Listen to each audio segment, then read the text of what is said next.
मैंने आज तक जंगों के ऊपर बहुत सी वीडियोस बनाई हैं, लेकिन आज तक मैंने कभी इतनी यूजलेस और इतनी बचकाना जंग कभी नहीं। अमेरिका सबसे पहले ईरान के ऊपर हमला करता है, ईरान के साथ जंग छेड़ता है, सिर्फ और सिर्फ ईरान की रजीम चेंज करने के लिए। लेकिन इस जंग का सबसे पहला हमला अमेरिका कहीं और नहीं बल्कि छोटी बच्चियों के स्कूल पे करता है, जहाँ पे 8 से 12 साल की बच्चियां पढ़ती हैं। इस हमले के अंदर तकरीबन 200 के करीब बच्चियां शहीद हो जाती हैं और कुछ देर बाद अमेरिका इस स्कूल के ऊपर दोबारा हमला करता है ताकि उन बच्चियों को लेने के लिए जो उनके वालिदैन आए उनको भी शहीद किया। अगर अमेरिका का मकसद ईरान में रजीम चेंज करना होता तो वो कभी मासूम बच्चियों पर हमला करता ही ना, कभी मासूम सिविलियंस को अपना निशाना मत बना। दरअसल हकीकत तो ये है कि ये जंग कभी अमेरिका की जंग थी ही नहीं, ये जंग इसराइल की जंग थी। बिल्कुल जिस तरह इसराइल आज से कुछ साल पहले ये कहा करता था कि अगर हमने सद्दाम हुसैन को मिडिल ईस्ट के अंदर कत्ल कर दिया तो हम मिडिल ईस्ट के अंदर अमन कायम कर सकते हैं। और उसके बाद जो इराक के साथ हुआ वो तारीख जानती है, जो लिबिया के साथ हुआ, जो जनरल गद्दाफी के साथ हुआ वो तारीख जान। लेकिन ईरान के साथ इस जंग के अंदर इसराइल से एक बहुत बड़ी गलती हुई है कि उन्होंने ये सोचा कि ईरान कमजोर है, उन्होंने ये सोचा कि ईरान कभी मुड़कर जवाब। आज तक अमेरिका और इसराइल ईरान को ये धमकी देते रहे हैं कि अगर हमने अपने फौजी ईरान की सरजमीन पर भेज दिए तो आप ये कभी जंग जीत नहीं सकते। लेकिन इस बार ईरान ने इस धमकी का जवाब इस तरीके से दिया।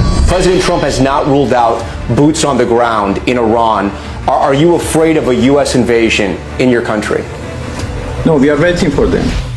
You are waiting for the U.S. military to invade the ground troops? Yes, because we are confident that we can confront them, and that would be a big disaster for them.